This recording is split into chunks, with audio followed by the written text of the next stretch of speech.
Tous les gouverneurs des régions bientôt réunis autour du président de la transition à Bamako. Les échanges vont porter sur l'opérationnalisation des nouvelles régions, la situation sécuritaire ou encore sanitaire. Des détails dans quelques instants avec le ministre en charge de l'administration territoriale.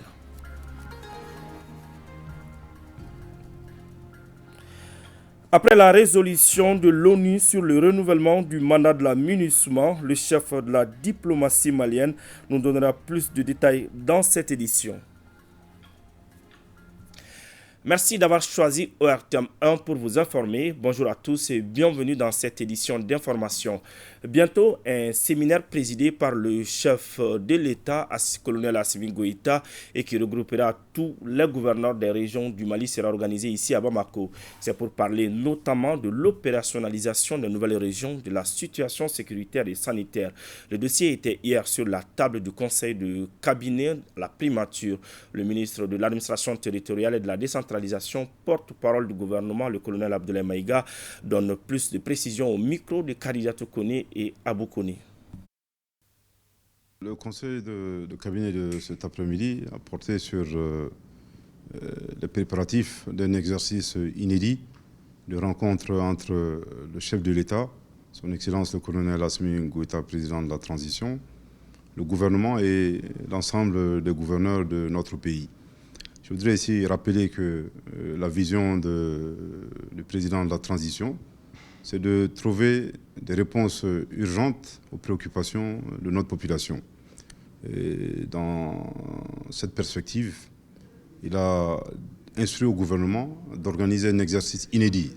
Pour la première fois, il y aura un séminaire gouvernemental qui réunira à la fois les gouverneurs de toutes les régions et les ministres. Bien entendu, ce séminaire sera présidé par son Excellence, Monsieur le Président de la Transition, lui-même. Le but est de donner des garanties à nos populations dans le cadre de l'opérationnalisation des nouvelles régions et, bien entendu, également de donner des réponses opérationnelles aux différentes préoccupations de nos populations. Préoccupations diverses sur le plan sécuritaire, sur le plan social, sur le plan sanitaire. Donc ce séminaire aura lieu très bientôt et vous serez tenus au courant d'éventuelles dates de la rencontre. À suivre à présent l'intervention du chef de la diplomatie malienne sur le renouvellement du mandat de la MINUSMA. Dès le début, le Mali n'a pas souhaité s'opposer au renouvellement du mandat, mais a mis un certain nombre de conditions. Ces conditions sont au nombre de 3. Le premier, c'était l'opposition ferme au recours à Barkhane suite à une demande des Nations Unies et de la France pour que Barkhane apporte un soutien aérien français à la MINUSMA pour exécuter son mandat. Nous avons dit non. Et les membres du Conseil ont suivi notre opposition et finalement cette question a été enlevée de la table.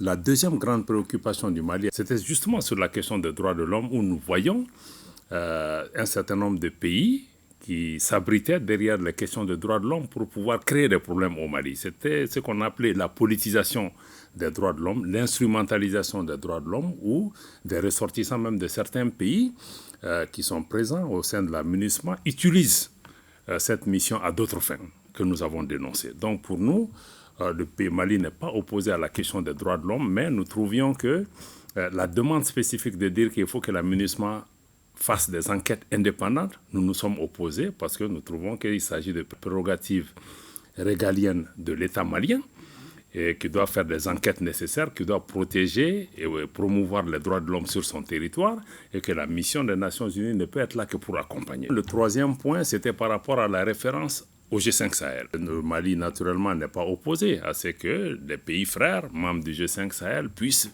bénéficier d'un appui dans ce cadre-là, mais nous avons dit très clairement qu'aucun langage dans le nouveau projet de résolution ne doit impliquer que le Mali est membre de cette organisation. Donc, aucune obligation ne doit être générée dans ce cadre-là vis-à-vis du Mali. Donc, je crois que ce qui s'est passé le jour de l'adoption de la résolution doit être lu par rapport à ça. Le premier point a été totalement enlevé.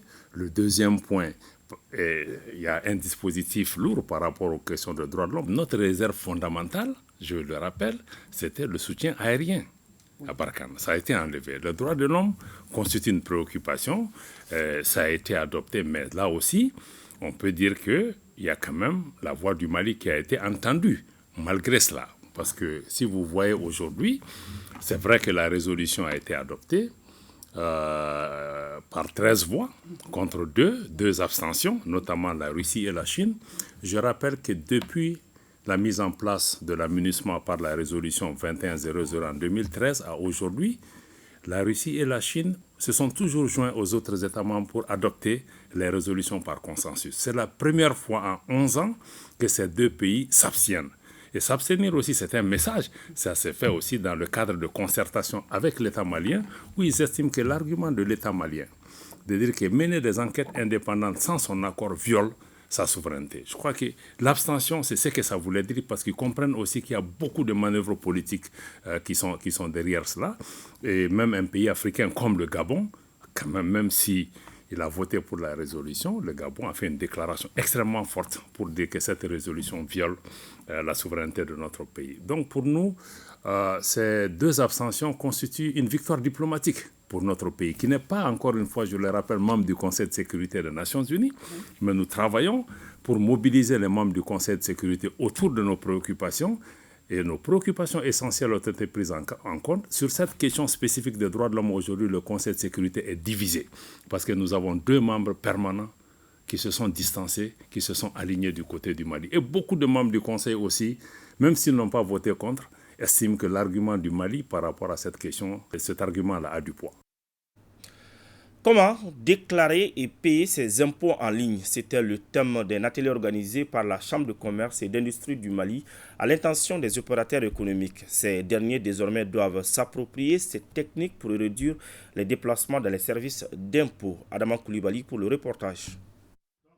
Les opérateurs économiques bientôt s'éloigneront des tracasseries de confection de dossiers pour régler leurs affaires financières avec les impôts au profit de l'utilisation de l'électronique.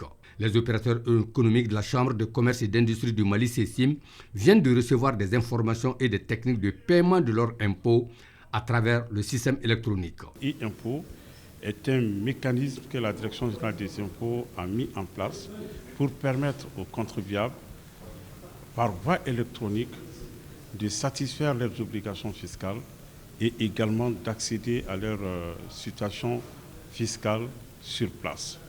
À cet atelier de formation étaient invités des opérateurs économiques de différents domaines économiques, des partenaires des impôts pour le paiement de leurs taxes. Avant, on se déplaçait, on faisait beaucoup de va-et-vient aux impôts. Là, ça va nous épargner tout ça.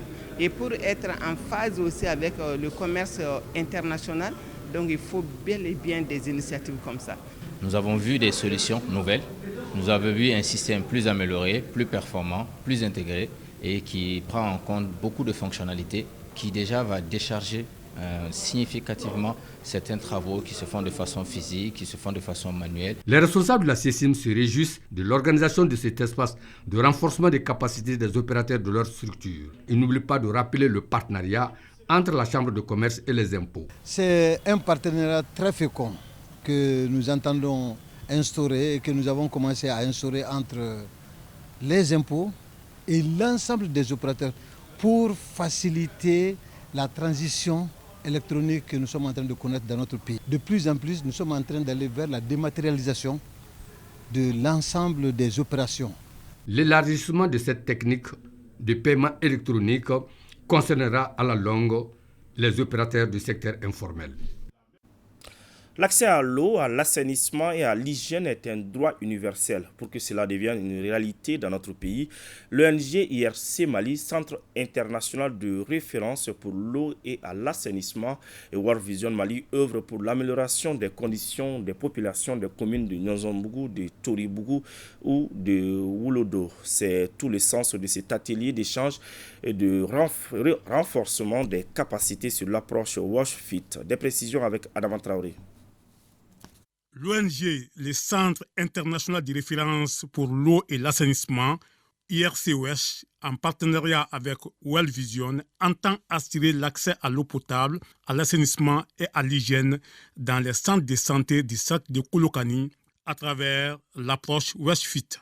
un processus qui met les communautés concernées au centre des actions. Il s'agit des communes de Nonson-Bougou, Wolodo et Touré-Bougou. Le processus WashFit est une méthode axée sur les risques comportant une série d'outils permettant d'améliorer les services d'eau, d'assainissement et d'hygiène de façon continue dans le cadre de l'objectif plus vaste de perfectionnement des établissements de soins de santé. WashFit, c'est un outil très pertinent, assez important qui nous permet de pouvoir, de manière structurée et bien suivie, de suivre l'évolution de la qualité des services eau, hygiène et assainissement de les centres de santé. Pour accroître l'accès à des services sociaux de base, en particulier l'accès à l'hygiène et à l'assainissement, le gouvernement réitère son soutien. Au nom du gouvernement de la transition, je renouvelle toute ma gratitude à World Vision et à RC Mali Wash, qui œuvrent sans relâche pour l'amélioration des conditions de vie de ces populations. Diapos et explications ont permis à l'assistance d'être mieux édifiée sur le processus WashFit. 9,36%, c'est le taux de vaccination atteint sur une population cible de plus de 330 000 personnes. Ces chiffres ont été donnés lors d'une journée de restitution de la campagne de vaccination contre le Covid-19, deuxième passage 2022 dans la région de Gao, une initiative de la Direction régionale de la santé, compte rendu Sambari Haïdara. La pandémie du coronavirus est une réalité à Gao et la Direction régionale de la santé et ses partenaires ne cessent de multiplier les campagnes de vaccination pour éviter la propagation de la maladie dans la région. La campagne de vaccination contre la maladie du coronavirus est vraiment le seul moyen sûr de prévention contre la maladie. Et c'est dans ce sens que l'État malien et ses partenaires sont engagés pour essayer de protéger la population contre la maladie du coronavirus.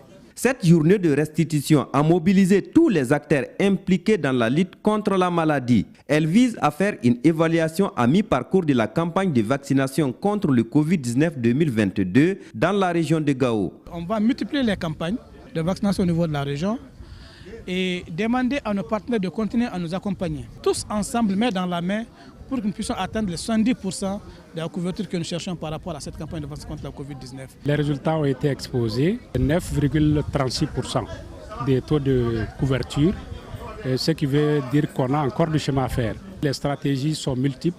Il y a des stratégies fixes, il y a des stratégies avancées, il y a des stratégies mobiles. Notons que, de la date de l'apparition du premier cas de coronavirus le 16 avril 2022 au 27 juin 2022, la 7e région a enregistré 215 cas, dont 10 décès. Un mot de cinéma dans ce journal, projection de l'avant-première du film Bamako Tweet. À travers cette œuvre, le réalisateur français montre l'évolution de la société malienne après l'indépendance. Ibrahim Kao Konaté a assisté à cette projection pour ORTM 1. Sous les feux du projecteur, le réalisateur français met sur scène le Mali de 1962. Les ferveurs de la jeunesse de Bamako, le mouvement social et le régime de l'ancien président du Mali indépendant, Modibo Keïta. Dans Bamako Twist, l'acteur principal s'appelle Samba, le fils d'un riche commerçant parcourant le pays pour expliquer aux paysans les vertus du socialisme. C'est là, en pays bambara, qu'apparaît Lara, une jeune fille mariée de force. Si j'ai fait ce film, c'est pour remettre en lumière les valeurs en fait, qui étaient défendues à ce moment-là. Toute l'Afrique de l'Ouest a cherché des voies nouvelles en fait, d'émancipation, d'indépendance et de partage des richesses. Le fait est toujours révolutionnaire. Le rêve de Modibo Keïta était panafricain. Modibo Keïta est là. Morachite Sénégal Ikeleye. Ibe Sénégal Bédé. À Sénégal, la première projection au Mali est rendue possible grâce à l'association de 3 structures. Ce film est une des rares références en fiction à cette partie de l'histoire du Mali. Et le réalisateur français a offert à Blomba ce film en version Bamana.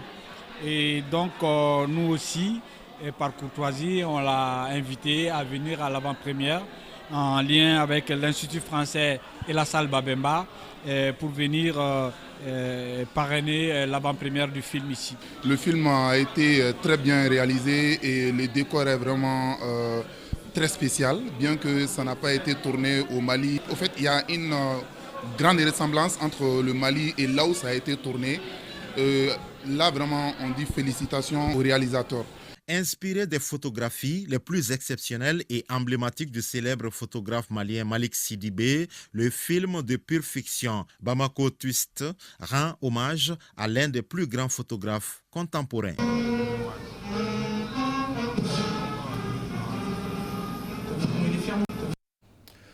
Culture, toujours, les murs du groupe scolaire Mamadou Konaté viennent d'être décorés de fresques. Ces peintures visent à renforcer les notions du vivre ensemble et de la cohésion sociale auprès des scolaires. L'initiative, qui s'inscrit dans le cadre du programme d'émergence artistique et culturelle, est soutenue par le Fonds d'appui aux moteurs du changement avec la participation de l'ambassade royale du Danemark. Mariam Koulibaly pour le compte-rendu. Plus que des dessins, ces fresques sont des véritables leviers d'éducation et de communication. Ici, elle invite les scolaires à la citoyenneté, la paix et le vivre ensemble. Nous avons pensé que c'est possible de passer le message et d'atteindre un bon nombre de personnes. Tous ceux qui y viennent déposer, les enfants accompagnés et autres, quand ils verront ces dessins-là, ça fait passer le message dont tous les Maliens espèrent aujourd'hui, qui est la paix. L'art et la culture sont vraiment importants pour porter des messages sur la paix et la cohésion sociale. Et on voit vraiment un grand potentiel en travaillant à travers la culture. Le programme qui se veut inclusif a formé au préalable les élèves en technique des arts plastiques. Quiconque qui va rendre visite le groupe scolaire Mamadou Konaté, en visitant ou en voyant ces fresques-là, ça te marque et ça te donne à réfléchir. Ces fresques représentent un pan de notre culture, puisqu'ils contiennent des messages que, consciemment ou inconsciemment, que nous véhiculons tous les jours. Vu l'importance des messages véhiculés à travers ces dessins, le représentant du ministre en charge de la culture et celui de l'éducation nationale ont tous souhaité le prolongement du projet au niveau des autres écoles. La région de Taoudéni commémore la journée de l'enfant africain. Il s'agit à travers cette journée de jeter un regard rétrospectif et évaluatif sur la situation des droits de l'enfant au Mali. De Taoudéni, Sirifou Moulay Aïdara. Il s'agit de promouvoir le droit, tout le droit des enfants de la région de Taoudéni. Cette célébration est aussi l'occasion de réfléchir sur les progrès réalisés dans la région et dans le pays pour garantir le droit des enfants. Il s'agit de prendre des mesures appropriées pour modifier certains schémas et les modèles de comportement socio-culturel en vue de parvenir à l'élimination des préjugés. Nous souhaitons qu'au-delà de l'UNICEF, tous les partenaires intervenant au niveau de la région en matière de protection nous accompagnent. Car le défi est grand. Les chiffres qu'on vient d'entendre nous prouvent que les besoins de protection sont très élevés. D'ailleurs, elle fait partie des régions qui ont été les plus affectées par la crise. La journée de l'enfant africain se tient cette année sous le thème « Éliminer les pratiques néfastes affectant les enfants ». Progrès en matière de politique et de pratiques depuis 2013. Au niveau de la région de Taoudéni, de nombreux cas de violation des droits des enfants ont été rapportés par les organisations internationales de droits de l'homme et les ONG. Entre autres cas, les pratiques néfastes sociétales, mariage d'enfants, exploitation économique des enfants, déni des ressources, relations intimes illégales, harcèlement, etc. etc. L'UNICEF. L'organisation onusienne a réaffirmé son engagement à accompagner la région de Taoudéni dans la promotion des droits de l'enfant et surtout dans le contexte difficile des crises. 52 millions de francs CFA, c'est le montant des fournitures scolaires que la Fondation Strom, une ONG norvégienne, met à la disposition des écoles des régions de San, Koutiala, Sikasso, Koulikoro et Tombouctou. L'annonce a été faite à San à la faveur de la célébration de la première édition de la journée scolaire de l'excellence. C'est ce que nous dit notre reporter Drissa Koni. De 2014 à 2021, la Fondation Strom, en partenariat avec l'ONG APCM, a formé 7332 apprenants de 8 à 12 ans non scolarisés et déscolarisés précoces dans la région des Sangs. Cela à travers la stratégie de scolarisation accélérée passerelle SSAP. C'est pour remercier les acteurs qui ont contribué à ces résultats qu'une journée d'excellence est initiée. 10 apprenants, filles et garçons, 4 animateurs du même genre et 2 comités de gestion des centres sont félicités et récompensés. Ici, une autre bonne nouvelle est annoncée. La Fondation Strom mettra à la disposition un certain nombre d'écoles des régions de Sikasso, de San, de Kuchala, de Koulikoro et de Tombouctou. 122 000 cahiers de 100 et de 200 pages, 10 000 livres de lecture et de mathématiques, 500 cartons de craie pour un coût total de plus de 52 millions de nos francs. Dans ces lots, la région de 100 à 41 000 cahiers, 3 000 livres et 150 cartons de craie. Une initiative saluée par les autorités régionales.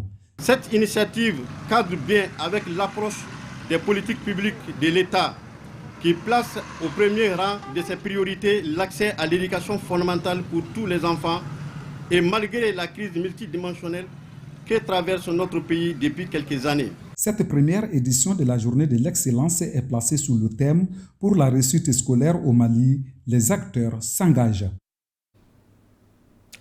En troisième région, les femmes soutiennent les autorités de la transition dans le cadre de la lutte contre la vie chère. Elles viennent de participer au gouvernorat de la région à une conférence sur le thème rôle et place de la femme en temps d'embargo, cas du Mali. Compte rendu Moussokoro Sérémé, Amadou Dolo. Le bureau régional de la section UNAFEM Sikasso veut par cette conférence jouer sa partition dans le processus de lutte contre l'inflation engagé par les plus hautes autorités du pays. Et le thème choisi est « Rôle et place de la femme en temps d'embargo, cas du Mali ». L'embargo est une composante des difficultés que nous vivons. Ça touche plus les femmes, les enfants. Si une femme a 3 000, 4 000, 5 000 francs de prix de condiments par jour, et par rapport à cette situation, il faut voir avec les hommes comment est-ce qu'on peut gérer, planifier. Une démarche citoyenne et conforme à la religion musulmane qui salue l'autorité religieuse et administrative. En temps de crise économique, la femme doit faire preuve de tolérance et de soumission envers son mari et se contenter de ce qu'il lui donne. Nous sollicitons l'ensemble des femmes à s'impliquer davantage pour la réussite de la transition à travers leurs contributions sur les chantiers du moment, qui sont entre autres la lutte contre l'insécurité, la lutte contre l'inflation, la réussite du 5e recensement général de la population et de l'habitat. Créée en 1987, la section UNAFEM de Sikasso compte plus d'une centaine de membres. Elle a toujours contribué à l'apaisement du climat social, au renforcement de la cohésion et de la solidarité. C'est la fin de ce journal. Merci de l'avoir suivi. Bonne suite de programme sur ORTM 1.